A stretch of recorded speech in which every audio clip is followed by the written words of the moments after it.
Hello friend, in today's lecture we will discuss about unit 3 refrigeration.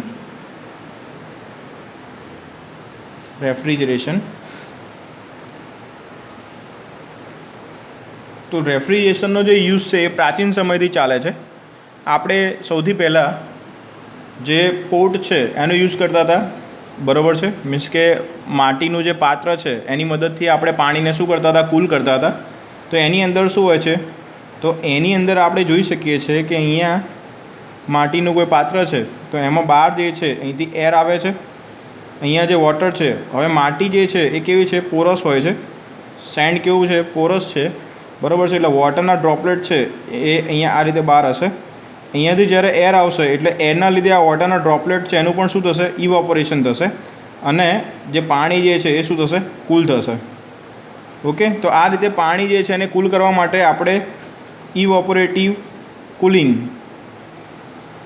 Use કરીએ છીએ. એના પછી સ્ટેપ બાય સ્ટેપ આપણે નેચરલી આઈસ કુલિંગ કરવા માટે નેચરલ આઈસનો યુઝ કરતા થયા. તો નેચરલ આઈસ છે એની અંદર બે પ્રોબ્લેમ આવતા હતા. એક પ્રોબ્લેમ હતો એનો સ્ટોરેજનો અને સેકન્ડ પ્રોબ્લેમ હતો ટ્રાન્સપોર્ટેશનનો. ઓકે, તો એના લીધે આ બંનેનો નેચરલ આઈસનો જે યુઝ છે એ પણ કેવો થયો, લિમિટેડ થયો. એના પછી આપણે શોધ કરી આર્ટિફિશિયલ આઈસ. ઓકે, મીન્સ કે આપણે કૃત્રિમ રીતે આઈસ બનાવવાનો સ્ટાર્ટ કર્યો. ઓકે, તો એની શોધ કોને કરી હતી, તો એની શોધ આપણે પાર્કિન્સન નામના સાયન્ટિસ્ટે 1834માં કરી હતી. અને એ વખતે એને શું કર્યું હતું, તો કોમ્પ્રેશનની મદદથી ઇથર જે છે, જે કેમિકલ છે એને કોમ્પ્રેસ કરી અને એમાંથી ડ્રાય આઈસ, જેને કહીએ આપણે આર્ટિફિશિયલ ઓર ડ્રાય આઈસ, એ બનાવ્યો હતો. ઓકે, એના પછી સ્ટેપ બાય સ્ટેપ જે છે એ ઇન્ડસ્ટ્રીયલ રિવોલ્યુશન થયું. સ્ટીમ એન્જિનની શોધ થતી ગઈ, સ્ટીમ એન્જિનની શોધ થઈ. એના પછી ઇલેક્ટ્રિસિટીની શોધ થઈ અને એ પ્રમાણે ઇન્ડસ્ટ્રીની અંદર રિવોલ્યુશન આવતું ગયું. અને વીસીઆર કીટની શોધ થઈ. મીન્સ કે વીસીઆર, વેપર કોમ્પ્રેશન રેફ્રિજરેશન, એની શોધ થઈ. ઓકે, તો હવે એની અંદર સ્ટેપ બાય સ્ટેપ બ્રિટન અને ઇન્ડિયાની અંદર, બ્રિટન અને ઇન્ડિયાની અંદર ક્લોથનો જે બિઝનેસ છે એ ડેવલપ થયો, ક્લોથ ઇન્ડસ્ટ્રીઝ. અને ક્લોથ ઇન્ડસ્ટ્રીઝ ડેવલપ થવાને કારણે ત્યાં ડિહ્યુમિડિફિકેશન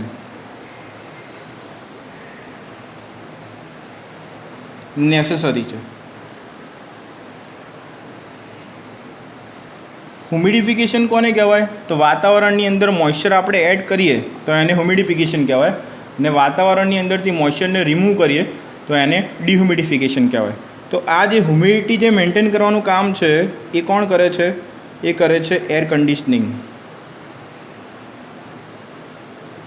તો એના કારણે એર કન્ડિશનર જે છે એનો પણ શોધ થઈ. ઓકે, અને સ્ટેપ બાય સ્ટેપ આ પ્રમાણે જે છે એ રેફ્રિજરેશન અને એર કન્ડિશનિંગની જે શોધ છે એ આ પ્રમાણે આગળ વધતી ગઈ. હવે આપણે જે આ જે રેફ્રિજરેટર છે એનું આપણે વર્ગીકરણ કર્યું છે, ક્લાસિફિકેશન, એની એપ્લિકેશનના આધારે. તો હવે જોઈએ આપણે ક્લાસિફિકેશન. તો ક્લાસિફિકેશનમાં ફર્સ્ટ વન છે ફૂડ પ્રિઝર્વેશન માટે આપણે યુઝ કરીએ છીએ. તો ઇન્ડસ્ટ્રીની અંદર ફૂડ પ્રિઝર્વેશન માટે વ્યાપક પ્રમાણે યુઝ થાય છે. એમાં ડોમેસ્ટિક રેફ્રિજરેટર આવે છે જે આપણે ઘરે યુઝ કરીએ છીએ. એના પછી કોમર્શિયલ એટલે જે ઇન્ડસ્ટ્રીમાં યુઝ થાય છે. ટ્રાન્સપોર્ટ, મીન્સ કે આપણે કોઈ આઈસની આઇટમ છે એને એક જગ્યાએથી બીજી જગ્યાએ ટ્રાન્સફર કર્યો હોય તો એના માટે ટ્રાન્સપોર્ટ રેફ્રિજરેટરનો યુઝ થાય છે. એના પછી ફોર્થ વન છે મરીન. મરીનની અંદર ફિશ જે છે એને સ્ટોર કરવા માટે અને એને કૂલ રાખવા માટે મરીન રેફ્રિજરેટરનો યુઝ થાય છે.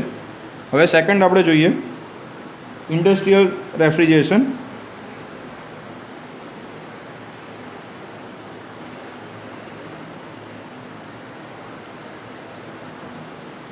તો ઇન્ડસ્ટ્રીયલ રેફ્રિજરેશનની અંદર પેટ્રોકેમિકલ ઇન્ડસ્ટ્રીમાં યુઝ થાય છે.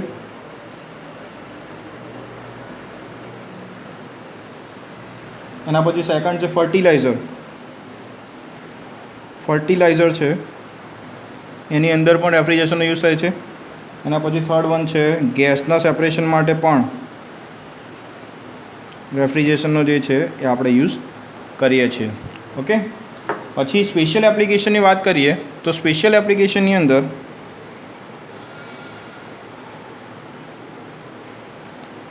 ફર્સ્ટ વન છે space refrigeration.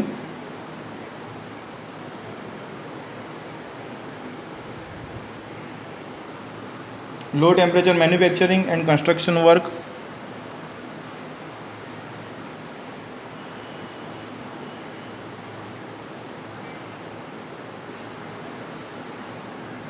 And construction work. Medical ફિલ્ડની અંદર પણ યુઝ થાય છે.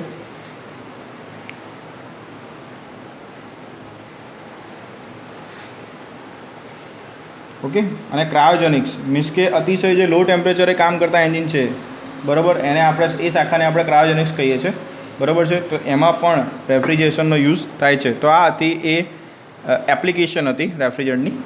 હવે આપણે જોવાનું છે બેઝિક ટર્મિનોલોજી અને યુનિટ ઓફ રેફ્રિજરેશન. તો બેઝિક ટર્મિનોલોજી સૌથી પહેલાં તો આપણે હીટ પંપ, હીટ એન્જિન અને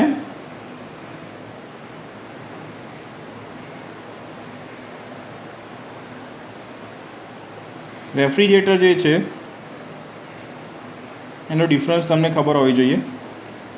ઓકે, તો હીટ એન્જિન જે છે, બરાબર, એની અંદર શું હોય છે તો એમાં આપણે જે ટેમ્પરેચર જે છે હાયર ટેમ્પરેચર ઉપર સોર્સ હોય છે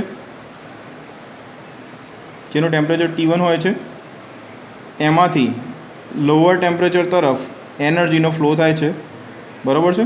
તો એની અંદર વચ્ચે આપણે કોઈ એન્જિન મૂકીએ છીએ તો એમાં તમને આઉટપુટની અંદર શું મળે છે? વર્ક મળે છે. તો અહીંયા Q1 જેટલી એનર્જી છે એ હાયર ટેમ્પરેચરથી આવે છે. હીટ એન્જિન દ્વારા W જેટલું વર્ક થાય છે અને Q2 જેટલી એનર્જી છે એ સિંકની અંદર શું થાય છે? રિજેક્ટ થાય છે, જે કેવું છે? લોઅર ટેમ્પરેચરે છે. ઓકે, તો સિંકની અંદર એનર્જી જે છે એ શું થાય છે? Q2 જેટલી એનર્જી રિજેક્ટ થાય છે. તો અહીં આગળ આપણે એન્જિનની એફિશિયન્સી જે છે એ કાઉન્ટ કર્યું હોય તો એફિશિયન્સી ઓફ હીટ એન્જિન. હવે એફિશિયન્સી બરાબર તમને ખબર છે કે આઉટપુટ બાય આપણે શું કરીએ છીએ? ઇનપુટ કરીએ છીએ. તો અહીંયા આઉટપુટની અંદર શું મળે છે? તો આઉટપુટમાં તમને મળે છે વર્ક. ઇનપુટ આપણે શું કરીએ છીએ? તો Q1 જેટલી હીટ એનર્જી આપણે ઇનપુટ કરીએ છીએ. ઓકે, હવે આપણે આ વર્ક જે છે એને ફાઇન્ડ આઉટ કરવું હોય તો કઈ રીતે ફાઇન્ડ આઉટ કરવાનું? તો વર્કને ફાઇન્ડ આઉટ કરવા માટે શું કરીશું? તો અહીંયા અંદર જતા એરા કેટલા છે? તો અહીંયા અંદર જતો એરો એક જ છે, Q1. બહાર આવતા એરા કેટલા છે? તો કે W પ્લસ Q2. તો is equal two W plus Q2. તો આની ઉપરથી W ને કરતાં બનાવો તો શું મળશે? Q1 minus Q2. તો W બરાબર શું મૂકવાનું આપણે? Q1 minus Q2 upon Q1. તો આ તમને હીટ એન્જિનની એફિશિયન્સી મળી. આ જ રીતે આપણે હીટ પંપ અને રેફ્રિજરેટર જે છે એની આપણે એફિશિયન્સી જે છે એ કેલ્ક્યુલેટ કરવાની છે. ઓકે, તો હવે આપણે જોઈએ હીટ પંપની એફિશિયન્સી. તો હીટ પંપ છે એની અંદર આપણે કોએફિશિયન્ટ ઓફ પરફોર્મન્સ જે છે એ ચેક કરીએ છીએ. તો હીટ પંપની આપણે વાત કરતા હોઈએ તો ફર્સ્ટ ઓફ ઓલ હીટ પંપનો યુઝ કઈ જગ્યાએ થાય છે? તો અતિશય ઠંડા પ્રદેશો છે એની અંદર જે રૂમ હોય એનું ટેમ્પરેચરને મેન્ટેન કરવા માટે આપણે હીટ પંપનો યુઝ કરીએ છીએ. એ શું કરે છે? તો લો ટેમ્પરેચરથી હીટ જે છે એ લઈ અને હાયર ટેમ્પરેચરે રિજેક્ટ કરે છે. ઓકે, મીન્સ કે જે આઈસવાળા પ્રદેશો છે એની અંદર રૂમને આપણે વોર્મ કન્ડિશનમાં રાખવો હોય, બરાબર છે, તો એના માટે હીટ પંપની જરૂર પડે છે. તો અહીંયા જો અહીંયા હાયર ટેમ્પરેચરે T1 છે. અહીંયા આપણે વચ્ચે જે ઇન્સ્ટ્રુમેન્ટ મૂક્યું છે એ હીટ પંપ છે. હીટ પંપને ઓપરેટ કરવા માટે આપણે બહારથી વર્ક જે છે સપ્લાય કરીએ છીએ, બરાબર છે. અને અહીંયા લો ટેમ્પરેચર T2 છે. ઓકે, અહીંયા હાયર ટેમ્પરેચર T1 છે, લોઅર ટેમ્પરેચર T2 છે. વર્ક આપણે સપ્લાય કરીએ છીએ. હીટ પંપ શું કરે છે? તો અહીંયા લોઅર ટેમ્પરેચરમાંથી હીટ જે છે લેશે અને હાયર ટેમ્પરેચરે શું કરે છે? સપ્લાય કરે છે. ઓકે, તો અહીં આગળ આપણે કોએફિશિયન્ટ ઓફ પરફોર્મન્સ કેલ્ક્યુલેટ કરવો હોય, જેમ હીટ એન્જિનની અંદર એફિશિયન્સી આવે છે એ જ રીતે હીટ પંપ અને રેફ્રિજરેટરની અંદર કોએફિશિયન્ટ ઓફ પરફોર્મન્સ આવે છે. તો એની અંદર પણ આપણે આ પ્રમાણે જ ઇક્વેશન આવશે કે આઉટપુટ બાય ઇનપુટ. તો અહીંયા Q1 જેટલી હીટ છે, અહીંયા ટેમ્પરેચર T1 છે, તો Q1 જેટલી હીટ જે છે હાયર ટેમ્પરેચર રિજેક્ટ થાય છે. લોઅર ટેમ્પરેચર ઉપરથી Q2 જેટલી હીટ એબ્સોર્બ કરે છે. W જેટલું વર્ક આપવાથી Q2 જેટલી હીટ પંપ એબ્સોર્બ કરે છે અને હાયર ટેમ્પરેચરે રિજેક્ટ કરે છે Q1 જેટલી હીટ. ઓકે, તો અહીં આગળ આપણે Wનું ઇક્વેશન લખવું હોય તો કઈ રીતે લખી શકાય? તો શું કરવું પડશે? અહીંયા બહાર આવતો એરો કયો છે? Q1. તો Q1 is equal two W plus Q2. તો W બરાબર શું થશે? Q1 minus Q2.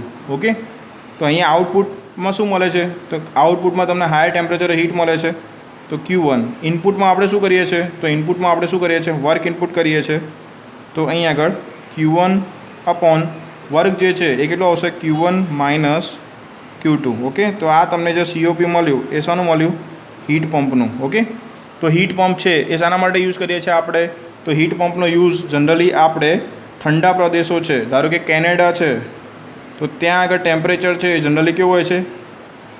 4 અથવા તો 5 ડિગ્રી જેવું હોય છે. તો ત્યાં આગળ આપણે રૂમ જે છે એને ઠંડો રાખવો હોય, મીન્સ કે રૂમને આપણે ગરમ કન્ડિશનની અંદર રાખવો હોય, તો એટમોસ્ફિયરમાંથી હીટ જે છે અહીંયા લોઅર ટેમ્પરેચરે શું હશે? એટમોસ્ફિયર હશે અને હાયર ટેમ્પરેચરે શું હશે? રૂમ હશે. હીટ પંપ છે એ શું કરે છે? તો W જેટલું વર્ક આપવાથી અહીંયાથી હીટ એબ્સોર્બ કરી અને રૂમની અંદર સપ્લાય કરે છે. ઓકે, તો આ વાત થઈ આપણે હીટ પંપની. હવે આપણે જોઈએ રેફ્રિજરેટર. તો આપણું ડોમેસ્ટિક રેફ્રિજરેટર છે એની અંદર જનરલી મેઇન 4 કમ્પોનન્ટ આવે છે. સૌથી પહેલો કમ્પોનન્ટ છે કોમ્પ્રેસર. કોમ્પ્રેસરમાંથી જે રેફ્રિજરન્ટ છે એ ક્યાં જાય છે? તો કોમ્પ્રેસરમાંથી રેફ્રિજરન્ટ છે કન્ડેન્સરમાં જાય છે. કન્ડેન્સરમાંથી રેફ્રિજરન્ટ છે રિસીવરની અંદર જાય છે. જે સ્મોલ રેફ્રિજરેટર હોય છે એની અંદર રિસીવર જે છે એ હોતું નથી. એના પછી એની ઉપર અહીંયા આગળ થ્રોટલિંગ પ્રોસેસ થાય છે. થ્રોટલિંગ પ્રોસેસ થયા પછી જે રેફ્રિજરન્ટ છે એ જાય છે ઇવોપોરેટરની અંદર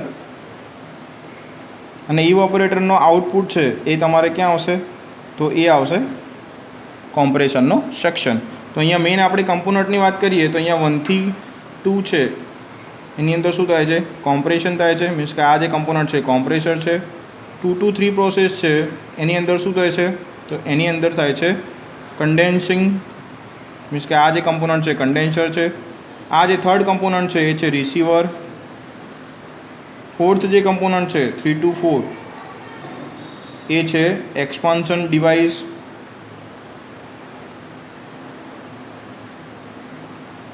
અને આ જે કમ્પોનન્ટ છે 4 to 1 એ આ જે છે એ શું છે? ઇવોપોરેટર. ઓકે, હવે આ કમ્પોનન્ટને ઓળખવા કઈ રીતે? ઓકે, તો કોમ્પ્રેસર છે બરાબર છે, એ તમારું જે ફ્રીજ છે એમાં નીચે બ્લેક કલરનું કોમ્પ્રેસર આવે છે જેને આપણે કહીએ છીએ હર્મિટિકલી સીલ્ડ કોમ્પ્રેસર.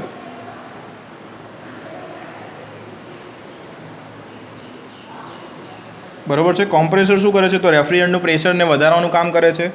કન્ડેન્સર શું કરે છે? તો બ્લેક કલરની પાછળ ફ્રીજ જે છે એની અંદર પાછળ બ્લેક કલરની જાળી આવે છે એને આપણે કહીએ છીએ કન્ડેન્સર. હવે જે નવા ફ્રીજ આવે છે એમાં પ્લેટ ટાઈપ કન્ડેન્સરનો યુઝ થાય છે બરાબર છે. તો એની અંદર જે કન્ડેન્સર છે એમાં જાળી બહાર આવતી છે નહીં. ઓકે, એના પછી એક્સપાન્શન ડિવાઇસ તરીકે કેપિલરી ડિવાઇસનો યુઝ થાય છે, કેપિલરી ટ્યુબનો યુઝ થાય છે. અને ઇવોપોરેટર એટલે ફ્રીઝરનો જે કમ્પાર્ટમેન્ટ છે એની આજુબાજુમાં જે કોઇલ લગાવેલી હોય છે એને આપણે ઇવોપોરેટર કહીએ છીએ.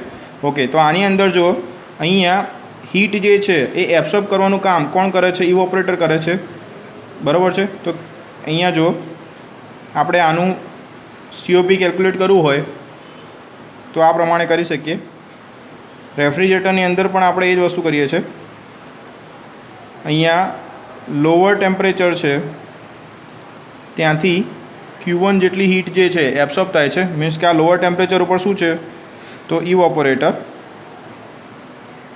જે તમે અહીંયા જોઈ શકો છો. ઇવોપોરેટરમાં શું થાય છે? તો અહીંયા Q2 જેટલી હીટ એબ્સોર્બ થાય છે. Q2 જેટલી હીટ છે એ એબ્સોર્બ થાય છે. એ એબ્સોર્બ કરવા માટે આપણે શાનો યુઝ કરીએ છીએ? તો આપણે યુઝ કરીએ છીએ રેફ્રિજરેટરનો. બરાબર છે. રેફ્રિજરેટરને આપણે શું કરીએ છીએ? તો બહારથી વર્ક આપણે આપીએ છીએ. બરાબર છે. તો રેફ્રિજરેટર જે છે એ વર્ક આપવાના કારણે Q1 જેટલી હીટ જે છે એ હાયર ટેમ્પરેચરે શું કરે છે? રિજેક્ટ કરે છે. અહીંયા હાયર ટેમ્પરેચર ઉપર શું છે? તો એ છે એટમોસ્ફિયર. અને હીટ રિજેક્ટ ક્યાંથી થશે? તો કન્ડેન્સર જે છે, મીન્સ કે જે પાછળ ફ્રીજની બ્લેક કલરની જે જાળી છે જેને આપણે કન્ડેન્સર કહીએ છીએ, ત્યાંથી હીટ શું થાય છે? એટમોસ્ફિયરમાં રિજેક્ટ થાય છે. તો હીટ કેટલી રિજેક્ટ થશે? તો Q1 જેટલી હીટ છે એ રિજેક્ટ થાય છે. ઓકે. તો હવે આપણે COP કેલ્ક્યુલેટ કરતા હોઈએ તો COP બરાબર આપણે શું લખીએ છીએ? COP of refrigerator is equal to output by input. તો અહીંયા આઉટપુટમાં તમને શું મળે છે? જો અહીંયા આગળ આઉટપુટમાં તમને શું મળે છે? તો આઉટપુટમાં અહીંયા તમને Q2 જેટલી હીટ જે છે એ એબ્સોર્બ થાય છે એ મળે છે. ઇનપુટ આપણે શું કરીએ છીએ? તો W જેટલું વર્ક ઇનપુટ કરીએ છીએ. તો અહીંયા આ પ્રમાણે તમને Q2. હવે જો અહીંયા W જે છે ફાઇન્ડ આઉટ કઈ રીતે કરીશું? તો અહીંયા અંદર જતા એરા કેટલા છે? તો W અને Q2 બંને અંદર જાય છે. તો અહીંયા આપણે W પ્લસ Q2 બંને અંદર જાય છે. બહાર કયો એરો આવે છે? તો Q1 આવે છે. તો W બરાબર શું થશે? Q1 minus Q2. તો અહીંયા Wની જે કિંમત છે આપણે મૂકી દઈએ. તો Q1 માઇનસ Q2. તો આ તમને જે મળ્યું એ શું મળે છે? COP of refrigerator is equal two Q2 upon Q1 minus Q2. Okay. તો આ પ્રમાણે તમે ત્રણ જે છે હીટ પંપ, હીટ એન્જિન અને રેફ્રિજરેટર એની COP જે છે એ આપણે કેલ્ક્યુલેટ કરી શકીએ છીએ. હવે આપણે જોઈએ રેફ્રિજરેશન ઇફેક્ટ. રેફ્રિજરેશન ઇફેક્ટ કોને કહેવામાં આવે છે? તો રેફ્રિજરેટરનો મેઇન ઉદ્દેશ શું છે? તો અહીંયા જે ઇવોપરેટરનો પોર્શન છે એની અંદરથી હીટ જે છે એને શું કરવાની છે? એબ્સોર્બ કરવાનું. એ મેઇન કામ છે રેફ્રિજરેટરનું. હવે આ હીટ એનર્જી એબ્સોર્બ કરે છે તો હીટ એનર્જી એબ્સોર્બ કરવાનો જે દર છે, બરાબર, rate of absorbing heat energy, એને આપણે કહીએ છીએ રેફ્રિજરેશન ઇફેક્ટ.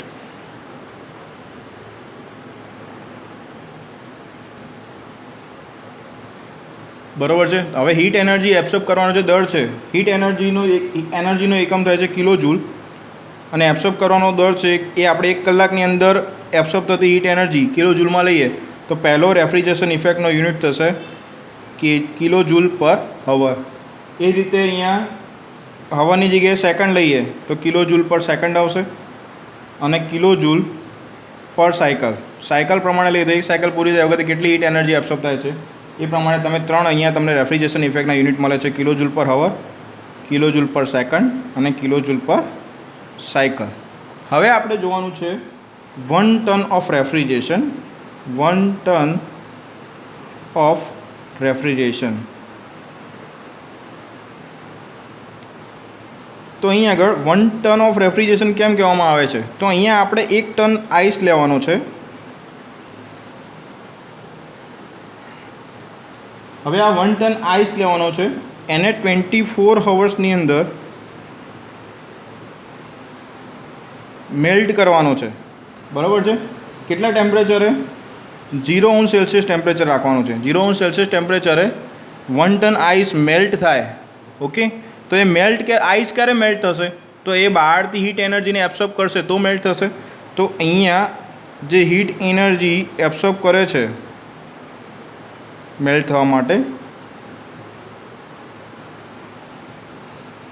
બરાબર છે, અને હીટ એનર્જી એબ્સોર્બ થવાને કારણે તમને જે કુલિંગ મળે છે, કુલિંગ ઇફેક્ટ મળે છે, બરાબર છે, એને આપણે કહીએ છીએ 1 ton of refrigeration. 1 ton of refrigeration.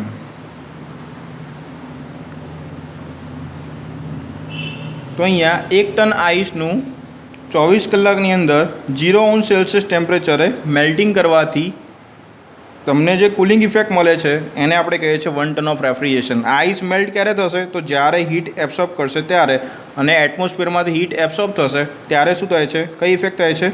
Cooling થાય છે. બરાબર છે. તો 1 ટન આઈસનું કુલિંગ કરવાથી તમને જે 1 ટન આઈસ જે છે એનું મેલ્ટિંગ કરવાથી તમને જે કુલિંગ ઇફેક્ટ મળે છે એને આપણે કહીએ છીએ refrigeration. Okay, 1 ton of refrigeration. Okay, તો વધુ હવે આપણે નેક્સ્ટ લેક્ચરની અંદર જોઈશું. Thank you friends.